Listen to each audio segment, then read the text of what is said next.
You're listening to the Rainmaking Podcast, hosted by high-stakes headhunter, author, and professional speaker, Scott Love. You're listening to the Rainmaking Podcast, and my name is Scott Love. Thank you for joining me on the show. I hope you're getting some great value out of all the conversations we're having with our experts here. One thing they all have in common is that it's going to give you value. We have an interesting program with a different type of guest on today. His name is Darren Wurz. He's a financial planner. And the topic for today is how Rainmakers can be more effective with managing cash flow with Darren Wurz. Make sure you go to the show notes and check out his podcast called The Lawyer Millionaire and look at his book by the same name. All the links for that are on the show notes wherever you listen to the podcast. Just go to the show notes and connect with him, and also connect with him on LinkedIn. This is something I think is going to help you. I got some great insights out of it myself, and it's always good to learn new ideas. There's never any downside in keeping an open mind and learning something that's going to help you. Also, as always, this show is sponsored by Leopard Solutions, legal intelligence suite of products, Firmscape, and Leopard BI. Push ahead of the pack with the power of Leopard. And now here's my conversation with Darren Wurz. Thanks for listening. Hey, this is Scott Love with the Rainmaking Podcast. Our guest today is Darren Wurz, and our topic title is how Rainmakers can be more effective with managing cash flow. Darren, thanks for joining me on the show today. Thanks so much for having me, Scott. I'm excited to be here and talk with you today. Yeah, this is great. And I like your perspective. I like the fact that you're niched within legal. And for those listeners, even if you're not in legal, the concepts obviously are malleable to people that are professional service providers or people in sales, people that make money and need to manage their cash flow. And so let me ask you this, Darren, when you work with people that are high performers, they're making money, they're bringing it in. What do you think is the biggest concern that they have in terms of managing their cash flow? Let's kind of start with the big rocks in the bucket, so to speak. I think the top one that comes across is the variability in their cash flow. You know, they may not have kind of a steady income. A lot of rainmakers are in that kind of position. Do you find that's very similar? I do. It depends on the firm. Smaller firms, it might be like that. And I know some partners I place with big firms where they get a small draw, and for 3 or 4 months they get nothing, and then a big check in the first quarter. Right. You know, so absolutely, that's a big issue. Yeah, it seems to be kind of the top concern. You know, and then it makes it really hard to budget. Your income is fluctuating month to month, but you are making great money. And I find that the folks that I work with, you know, the other concern they have is they really don't know. They don't know what's happening with their money. Yeah. They've got money coming in and money going out, and they're spending, but they're not doing any personal budgeting or tracking of their expenses. And they've experienced what I call lifestyle creep. So as their income has grown, they've expanded their lifestyle. And, you know, they find themselves where they're making great money, but they don't have the personal wealth, you know, that corresponds. You know, they're making $300,000, $400,000, $500,000 a year, but they don't have much in their actual personal investments to speak to it. They're living in a big house. They've got a huge mortgage payment. Private school. Yeah, you know, all of these things, right? They're spending yacht in Annapolis. 10, 20, right. Their Amazon bill is $20,000 a year. You know, all these things happen. And then it's like, okay, wait a minute. Where's the money? Where's it going? Where has it gone?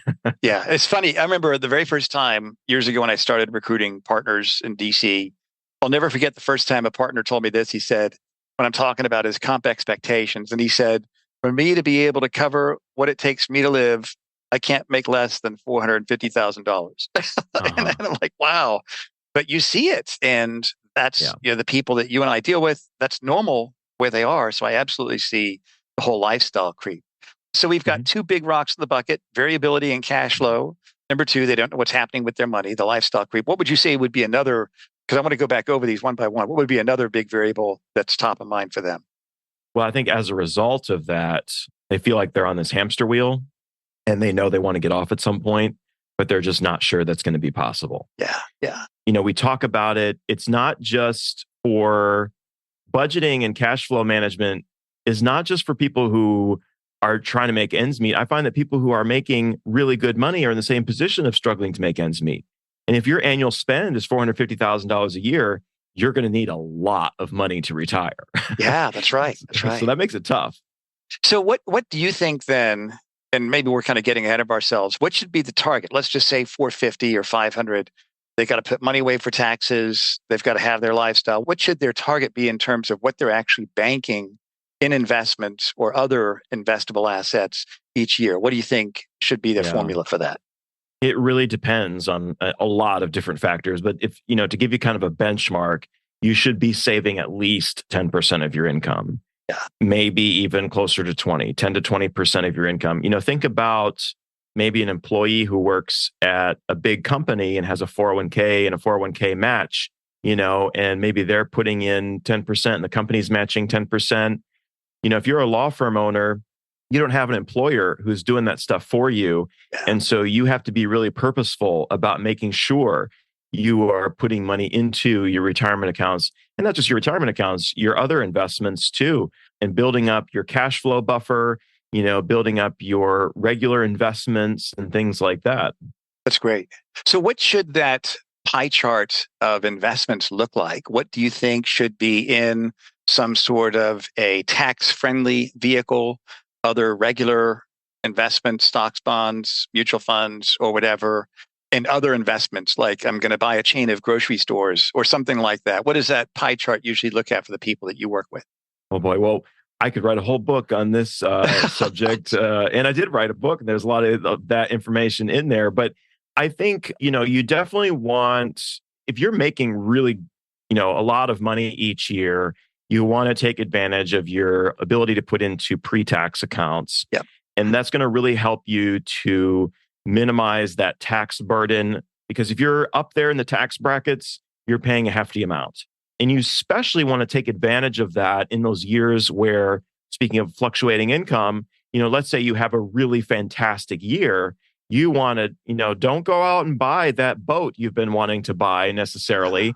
Stick a bunch of money in pre-tax and try to cut your taxes down, because hopefully a lot of times you're not going to be in as high of a tax bracket later in retirement. And so if you can put some money in the pre-tax buckets, the IRAs, the 401ks, things like that, you're going to be able to save money on taxes pretty effectively on the long term. Now, having said that, I will say I am a really, really big fan of the Roth. You put money in a Roth, you're paying the taxes today, but when the money goes in there, it's all your money. It's all post-tax money. And as it grows, it's all going to be tax-free down the road. When you take money out of it, you're not going to have to pay taxes on taking money out of it. Even if it makes a lot of sense to get some tax deductions by putting money in the pre-tax, I think it's really smart to have some money in the Roth, because you want to be able to manage your taxable distributions and your taxes later in retirement. And also, I'm a big fan of trying to put myself into a tax-free position, so I can have some tax-free income later in retirement. I think that's really, really critical. So, especially as you're getting up there in the tax brackets, you want to take advantage of your backdoor Roth IRA options. Your backdoor, mega backdoor through the 401k, so don't neglect the Roth. Really be purposeful about doing the Roth, because here's the thing, right? You got Roth money, you got pre-tax. Let's say you have $100,000 in an IRA. Mm-hmm. You don't have $100,000. Part of that is the government's money that's going to have to give back to the government in the form of taxes. Yeah. So it's deceptive. If you have $100,000 in a Roth IRA, that's all your money. Yeah, that's period. Great. That's great. Yeah. That's really good advice. Let me ask you then, let's say somebody does these things and they decided after hearing this show, they want to do some cleaning up. It's spring cleaning in terms of personal finances. And they want to review it. They want to see, where is my money going? And this is interesting, because whenever I recruit partners about going to another firm, we have to look at their business, their portable business, their clients. And I tell them, even if you actually end up staying at your own firm, just going through who your clients are and how much you're getting from them each year is a healthy exercise. The same thing with personal finances also. This is a healthy exercise. There's not a lot of downside in doing what we're talking about right now. I can't think of any. So let's say they want to hit on point number 2 that we talked about. They don't know what's happening with their money. They've got lifestyle creep. Let's talk about that for a bit. What would you recommend that they do to really dig deep into their personal finances? What tools do you recommend? Things like that. Yeah. Step number one, figure out where the money's going. And the way you do that, there's a couple ways. The way I do it with clients is we simply download all your transactions for last year. Mm-hmm. So we want to get a look at the whole year. Where's all your money going? What are your expenses like? Mm-hmm. So we're going to start by, looking through all your statements for last year for 22. We'll download all your transactions, categorize them, figuring out how much you're spending in each category. How much is going towards food and dining? Right. How much is going towards clothes and shopping? Mm-hmm. When you actually sit down and look at the numbers, it can be shocking. Yeah, right. And you can make some great discoveries. And I think the number one thing is awareness. And a lot of times we just don't have awareness. And sometimes people are scared of the B word, the budget word. Yeah. But it doesn't have to be scary. It doesn't have to be super labor intensive. The first step is just awareness. Where is the money going? I want to know, and I want to have a handle on it. Now, you can do a lot of this on your own. There are programs that can help you. Use a personal finance program. One that I like and have used for many, many years is mint.com. Mint, M-I-N-T? mint.com. It's owned by QuickBooks now. Okay. And I've used it for a really, really long time. What you can do with it is you can link it to all your various spending accounts. And it will automatically import all of your transactions from those different accounts. I don't know if you're like me, you maybe have various credit cards, you have a bank account, and you have spending across all these different accounts. And so what that does is it allows you to bring all your transactions into one place, and then you can review and categorize them. That's a great way to do it. And there are other personal finance programs out there like that. Mint is free. That's what I like about it. There's some ads on the platform. So, you have to deal with that a little bit, but it's a great, excellent tool. I would say if you're doing spring cleaning, you're cleaning up your finance, that's step number one. Go through your transactions, get some awareness of where the money's going. Yeah, that's great. That's great. And then once you do that, then what? And by the way, does this program, so it can pull from credit cards, let's say use, like I run my business on my credit card, pay it down every month. And, I'm a executive platinum on American. I started doing that coincidentally at the time they changed the algorithm to reward that more than air travel. So now I'm at the point I get upgraded even on my award travel, which is frequent. I run my whole business and personal life on that and pay it down twice a month, And so if I get that and let's say a debit card for other personal stuff, what are some other bank accounts or other accounts that we should get ready to import into mint.com? Anything, credit cards, bank accounts, checking accounts, savings accounts, anything that you are using to make purchases. And of course, if you want to take it a step further, you can connect your other accounts, your investment accounts and things like that. And you can keep track of your broader financial picture. And I'm glad you mentioned business. So let's talk for a second about that. Keep your personal and business transactions and accounts separate. Yep, please. That's right. Yep. It's so important. But I'm surprised. I'm surprised with the number of people I work with who have separate personal and business accounts, but they're still making business purchases on their personal credit card. And then they're still, they're struggling with taking distributions from the business, but then having to put money back in the business because they're running into cash flow issues. So you've got to really try and keep those things distinct and separate from each other. That's really critical for your long-term success. Absolutely. That's great. That's good to know. And so what's the frequency? Once we get this system set up here, how often do you recommend that we review our books? Is it 4 weeks before taxes are due, where we do a whole year's worth of bookkeeping? And I'm not going to say I've done that before. I've gotten a lot better. And so what do you recommend the frequency is that people, once they get the system set up, they actually go through and review everything?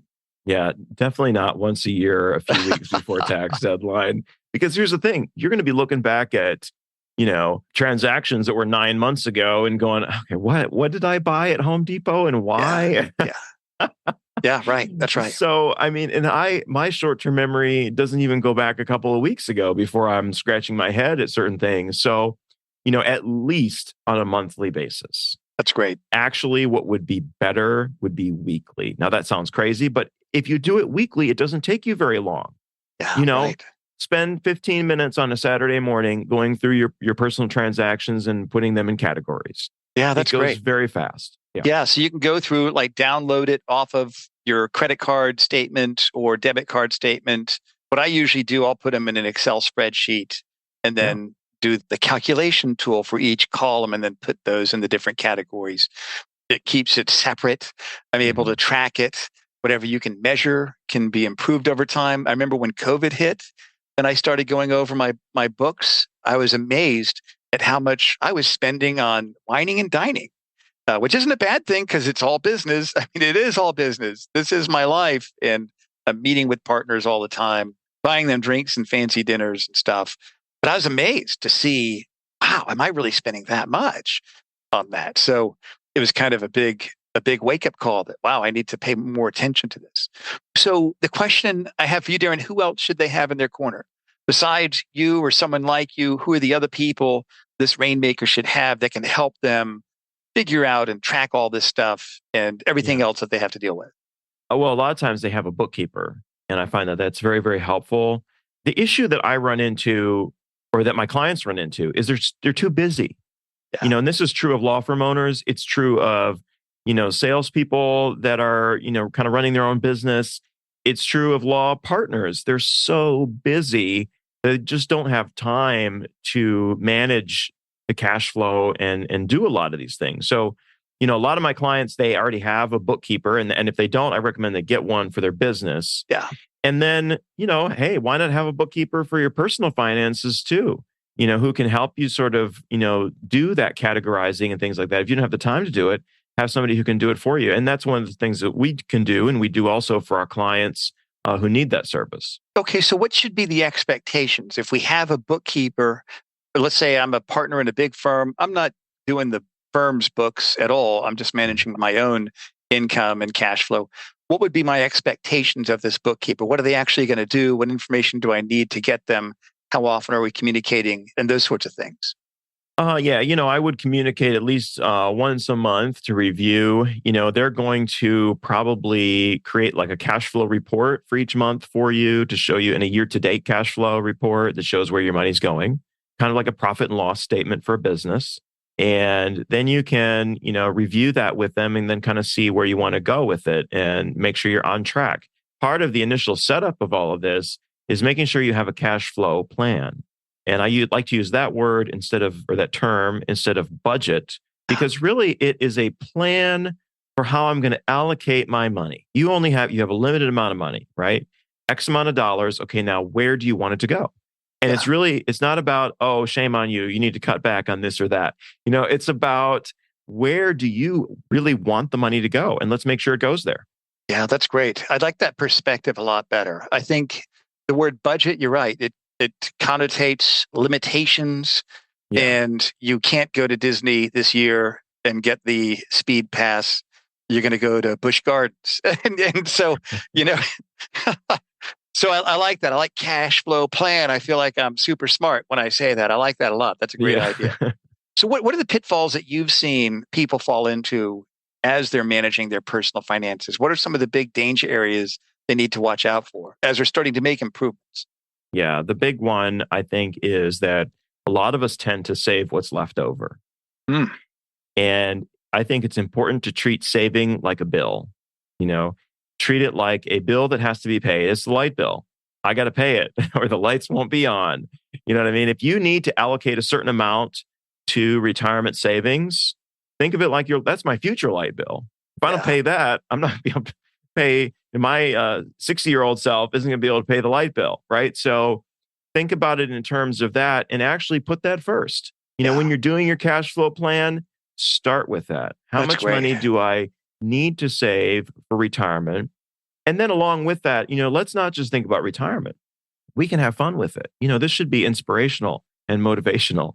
Let's think about the next 5 years. What are some things that you really want to buy in the next 5 years? Do you want to maybe put a hot tub in the backyard? Do you want to, buy that new sports car you've wanted? You know what I mean? Let's create some goals. Okay, so let's create a goal. It doesn't have to be all about retirement because you need to think about that. But at the same time, The reality of the situation is we don't know what tomorrow brings. And so you have to have a healthy balance of enjoying the present moment and making sure you don't neglect to save for the future. So let's create some goals along the way. Let's slowly build the lifestyle that we want, and let's be purposeful with it. And when you think about it that way, it's like, okay, it's not about, oh, I can't spend money.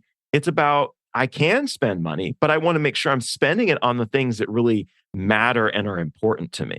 Yeah, that's great. That's so wise, Darren. That really is.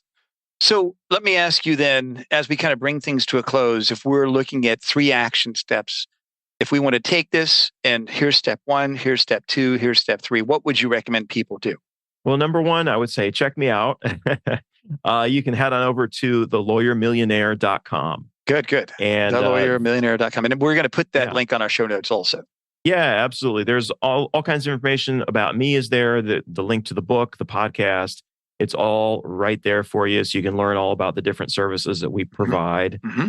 Step number 2, we talked about this, would be make sure that you are, setting up some kind of system to track your cash flow.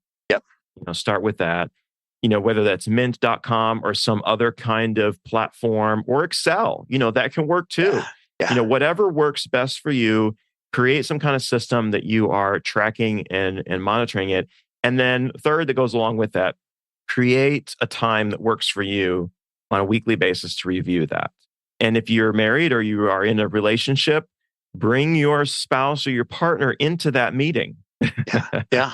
Once a week, just have a money meeting or have a money date, and check in, look at the spending, and you guys can get on the same page with money. Man, money that's is great. That's a big source of strife for a lot of people. So it helps get on the same page. Yeah, I like that. A money date. How innovative is that? I think that's great. Absolutely. I remember hearing another financial planner. I think it must have been Suze Orman or someone like that. She talked about the relationship with money, that in a marriage, that's usually the last hurdle a couple has to get over and really get to know each other. And that's where it really counts. I mean, it counts, of course, in other areas as well. But you're absolutely right. That's important. I like that money date. I like that idea of bringing your significant other into the conversation and show them what's going on. So that's great. Yeah. I just say a lot of people that I work with, they've been married for a long time and they still are doing completely separate things with their money. And that's stressful because to not know what's happening. Yeah, that's right. That's right. You're definitely in it together, aren't you? Yeah. Well, great. Well, tell us about your offerings, your services. You mentioned your book, and we're going to put all of the links on our show notes here. So if you're listening, you want to reach out to Darren, you want to check out his book or other resources, make sure you go to the show notes where you hear this podcast. But tell us about your other things that you want our listeners to know about you, Darren. Yeah, we've created a really innovative process for financial planning for law firm owners, and it can apply to anyone really. But this reason it's designed for law firm owners is we really take a deep dive into the planning process. It's a flat monthly fee. And what we do in the initial part of that process is we create a detailed, comprehensive plan for your overall finances. We start with really trying to figure out, okay, where are you trying to go with this? What is the life that you're trying to create? And we create a plan. And part of that involves reviewing your spending, looking at your cash flow, helping you create that cash flow plan. We help you create goals for the future, the next 5 years, next 10 years, and retirement that are real specific, dollar amount focused. And then we'll help you set up your buckets for putting money into those different goals. We'll help you create the cash flow plan. But then most importantly is we help you monitor and implement the plan and make sure you're staying on track with it. That's great. So we'll help you create that cash flow report each month. We help you set you up with a personal financial dashboard that includes your cash flow, all kinds of personal finance metrics, your goals that you're trying to get to. And then we send you an updated version of that on a monthly basis, help you make sure you're staying on track, meet with you on a quarterly basis to review all of your finances and just coordinate everything together. And as I mentioned, that's a flat monthly fee. So you don't have to have any investments to do that. In fact, you don't have to, you can manage your investments on your own if you want to. Mm-hmm. If you do want us to manage your investments for you, in addition to that, we can do that, but that's not necessary. And I like that arrangement. I find that a lot of people prefer that type of arrangement because that's really the help that they need is the detailed planning. That's great. Well, Darren, thank you so much for being on the show and for sharing your wisdom with us. I'd love to have you back on here in a few months. And definitely thank you again. We're going to put all your information on the show notes, like I mentioned. And for everybody listening, reach out to Darren, connect with him on LinkedIn, get his book. And Darren, thank you again for sharing what you shared with us today. Absolutely. Thanks for having me, Scott. It's been great. Thank you for listening to the Rainmaking Podcast.